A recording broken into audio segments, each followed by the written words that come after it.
어느 유명한 피아니스트가 연주를 앞두고 피아노 줄을 좀 맞춰야 되겠다고 생각했는 모양이에요.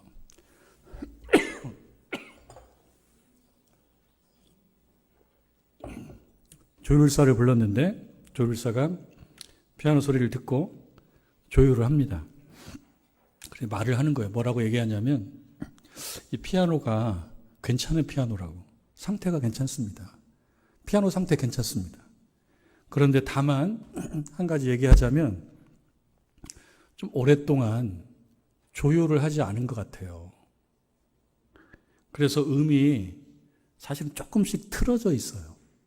전문가가 볼 때 그런 거예요. 근데 연주하는 분은 아마 느끼지 못하셨을 수도 있습니다. 왜냐하면 계속 치다 보면은 음이 틀어진 것도 정상으로 들리거든요. 라고 얘기를 하더래요. 저는 조율을 잘 알지 못하지만 어느 그 조율과 관련된 글을 보니까 그 조율하시는 분이 아래쪽에 있는 C음, 도음을 정확하게 짚어야 그거를 가지고 그 음을 정확하게 맞춰야 된대요. 그게 정확하게 맞아야지 다른 음들도 같이 맞출 수가 있다고 하더라고요. 이거를 볼 때 전문가들이라고 해도 내가 하던 거에 익숙해지면은 그게 정상인지를 아나 보다 이런 생각을 해보게 되는 겁니다. 피아노 얘기가 아니죠. 신앙 얘기죠. 우리 신앙 얘기죠. 신자들도 오랫동안 특히 어렸을 때부터 신앙생활 하셨던 분들 40년, 50년, 60년 이렇게 신앙생활을 해요. 저도 따져보면 굉장히 오래된 거예요. 모태신앙인들도 계시고. 모태신앙인은 여러분 아시죠? 나 못해요 그 신앙인이라고 그런 얘기가 있더라고요. 그러니까 오랫동안 교회를 다니다 보면은 굉장히 매너리즘이 생겨요. 익숙해져요. 저는 오늘 이 찬양 예배를 준비하면서 정말 심령이 가난한 자의 마음이 되면 좋겠다라고 하는 그런 간절함이 있었습니다. 저도 그렇고 여러분도 그렇고. 심령이 가난한 자는 심령을 채우고자 하는 마음이 생기는데 심령이 가난하지 않으면 그냥 형식만 보는 거예요. 시간을 봐야 되고 그리고 어떤 운영을 봐야 되고 뭐가 펑크가 안 났나 쪽으로만 가는 거예요.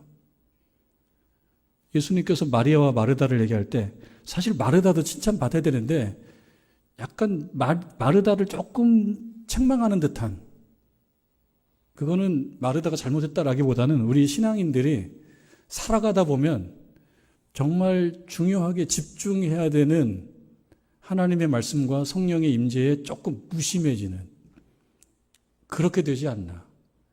그래서 이것이 정상인 것처럼 살아가는 거예요. 그때 예배를 드리고 그렇게 말씀을 듣고 그렇게 끝나고 그렇게 집에 가고 그게 루틴인데요. 어떤 좀 타성에 젖은 루틴이 되는 거예요. 그래서 이 피아노도 전문가가 때때로 만져서 소리를 잡아줘야 되듯이 신자들의 신앙의 어떤 소리가 있다면 믿음의 소리와 믿음의 모양이 있다면 그냥 두면은 조금 틀립니다. 틀어집니다. 그래서 그거를 바로 잡는 거예요. 오늘 하나님께서 우리를 부르신 것은 그것을 한번 바로 잡으라고 하는 그 뜻이 있다고 믿습니다. 여러분 오늘 찬양을 통해서 기도를 통해서 말씀을 통해서 주의 영의 임재를 경험하고 그 주의 영의 임재를 통해서 내 믿음과 내 신앙의 소리가 조금 틀어졌다면 그것을 바로 잡아야 됩니다. 그렇지 않으면 모르고 가요. 그냥 모르고 사는 거예요. 마치 다른 차들이 움직이면 그 차 움직이는 거에 따라서 나도 움직이는 것처럼 느껴지듯이 좀 그런 거예요. 조율의 시간이 없다면 신앙의 자세, 믿음의 의미 틀어집니다. 익숙해진 채로 살다 보면 그 사실을 알지 못하게 됩니다. 성령의 임재를 경험한다라고 하는 것은 바로 틀어진 믿음의 자세, 믿음의 소리를 다시 맞추고 조율을 하는 것이다. 그런 의미에서 오늘 우리가 예배를 통해서, 찬양을 통해서 성령의 임재를 우리는 경험해야 되는 거죠. 그리고 영적 감동을 느껴야 되는 거죠. 감동이 있는 것과 없는 것은 너무 차이가 커요. 감동을 하는 사람은 다음 단계로 이어지지만 감동이 없으면 거기서 끝입니다. 영적 감동이 있는 분은 그 다음으로 넘어가지만 영적 감동이 없는 분은 거기서 끝입니다. 예배 가운데 여러분, 영적 감동이 있기를 주님의 이름으로 축원합니다. 그래야 되는 겁니다. 예수님께서 떠나시고 난 후에 초기 교회 교인들이 한 자리에 모여서 기도했어요. 성령 충만했어요. 방언을 했어요. 신비로운 신비를 체험했어요. 그걸 모르는 사람들, 교회를 다니지만 그게 낯선 분들이 많단 말이죠. 그때도 그랬습니다. 유대인들이, 경건한 유대인들이라고 하여도 하나님의 특별한 역사가 어떻게 임하는지를 모르는 채 그냥 경건한 유대인으로 살아갔던 사람들이 많았어요. 그 사람들이 볼 때, 아니 저 기독교인들이 모여서 기도하는데 방언을 하고 통역을 하고 특이한 거예요. 어떤 사람은 뭐라고까지 얘기하냐면 술 취한 거 아니야? 횡설수설하는, 횡설수설. 술 취했다고. 이런 상황에서 베드로가 나선 거죠. 이런 상황에서 베드로가 나선 겁니다. 그리고 소리를 높여서 말하는 거예요. 그리고 선지자 요엘의 말을 가지고 와요. 그 말씀이 있습니다.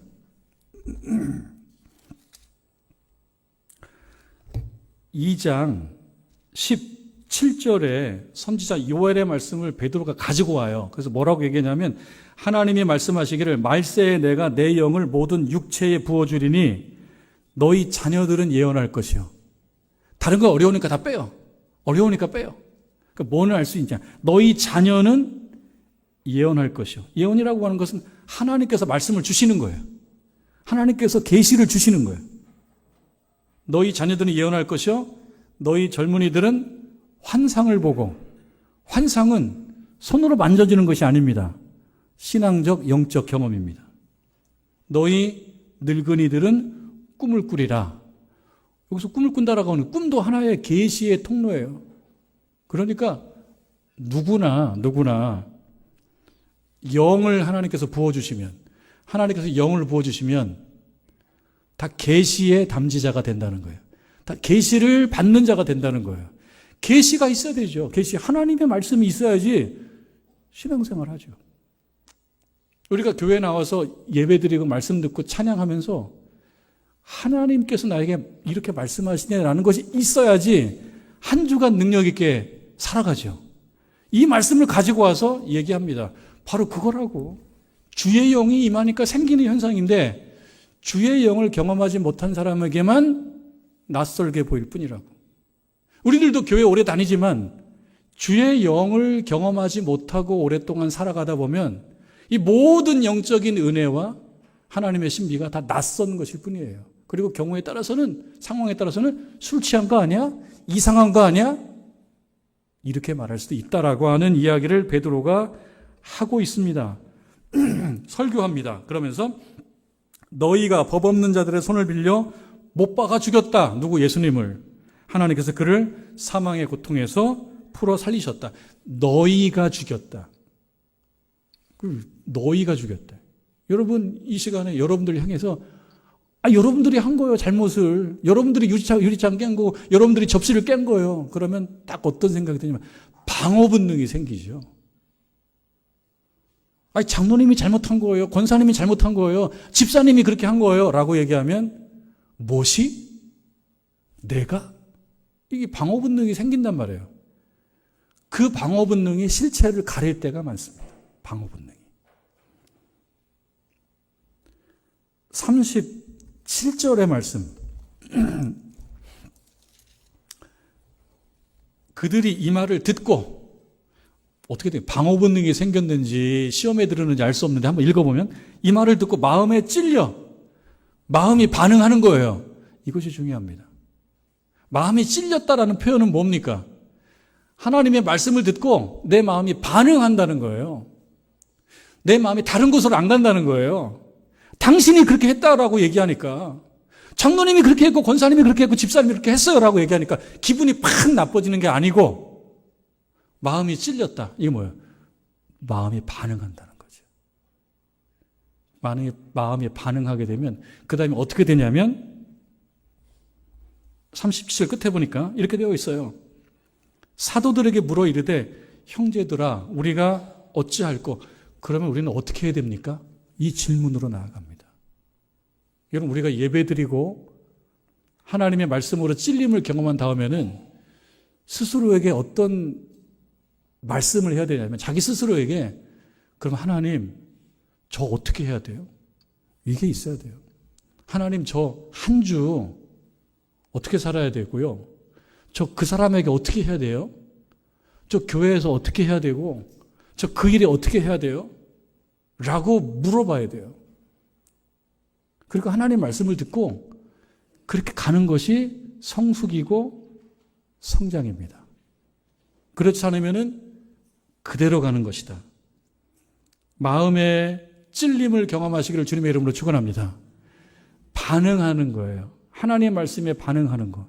이렇게 욱하고 화가 나는 게 아니라 내 잘못에 대한 지적을 받고 아 그렇구나라고 깨닫는 거예요. 그러는 너는 이렇게 나가는 것이 아니고 아 제가 그거를 간과했었네요 하나님 라고 반응하는 거예요. 그리고 질문하는 거예요. 제가 그럼 어떻게 하면 될까요? 제가 그럼 어떻게 하면 될까요? 그 질문이 있어야지 한 주를 살아가요. 제가 이 한 주를 어떻게 살아가면 될까요?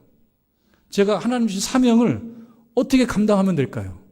내가 여러 사람들 앞에서 거룩한 영향력을 어떤 식으로 발휘하면 될까요? 끼치면 될까요? 라고 질문해야 되는 것입니다.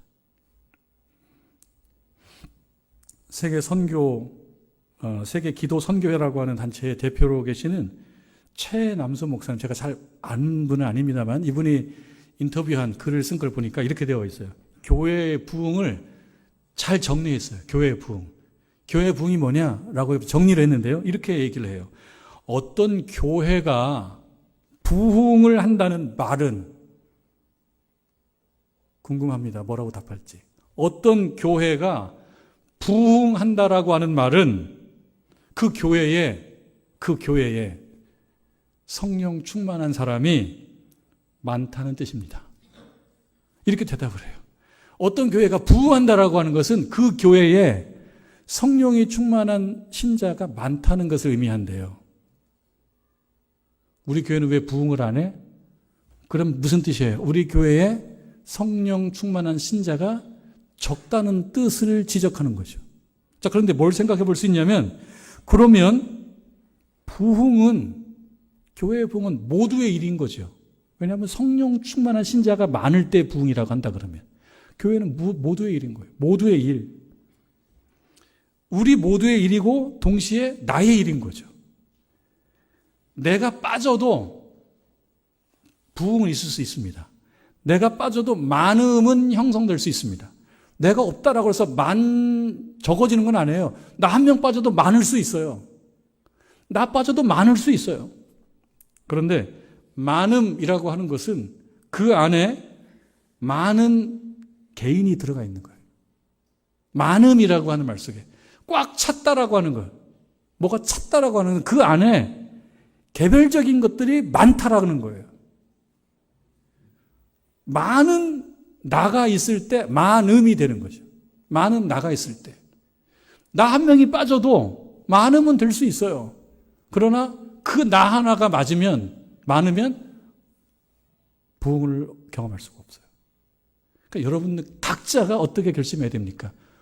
그럼 나에게 목사님이 하시는 말은 나한테 성령 충만하라는 말이구나.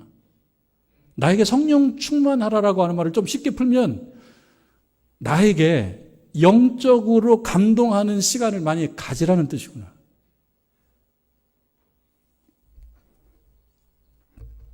칼 바르트라는 신학자가 이렇게 얘기를 해요. 설교자는 감동을 만들 수 없다. 여러분 어떻게 생각하십니까? 설교자는 감동을 만들 수 없다. 다만 감동이 임하는 자리를 만들 수 있을 뿐이다. 감동이 임하는 자리를 만들 수 있어요. 그런데 감동은 다 각자의 몫이에요. 누구나 맛있는 음식을 만들 수는 있는데 맛있는 음식이 만들어졌다고 해서 누구나 그걸 맛있게 먹는 건 아니거든요. 맛있게 먹는 건 각자의 몫입니다. 맛있게 먹는 거. 마음이 불편하고 화가 나고 욱하고 그러면 음식이 맛이 없죠. 내 마음을 다스릴 때 음식도 맛있어요. 베드로가 이렇게 얘기하죠. 너희가 회개하여 각각 예수 그리스도의 이름으로 세례를 받고 죄 사함을 받으라. 그리하면 성령의 선물을 받으리라. 우리가 어떻게 할꼬? 그러니까 회개하시라. 그리고 세례를 받으시라. 그리고 죄 사함을 받으시라. 저는 특징이 하나 있는데요. 죄가 없다는 거예요. 혹시 이렇게 말씀하시는 분 계시나요? 저는 정말 지독히 죄가 없어요. 이상하게 사람들은 죄 짓는 사람들 보면 저는 특별히 죄가 없어요. 라고 생각하는 그 교만죄를 먼저 회개해야 돼. 하나님 앞에서. 회개는 잘못된 길에서 돌아서고 올바른 길을 걷는 것입니다. 세례도 마찬가지입니다.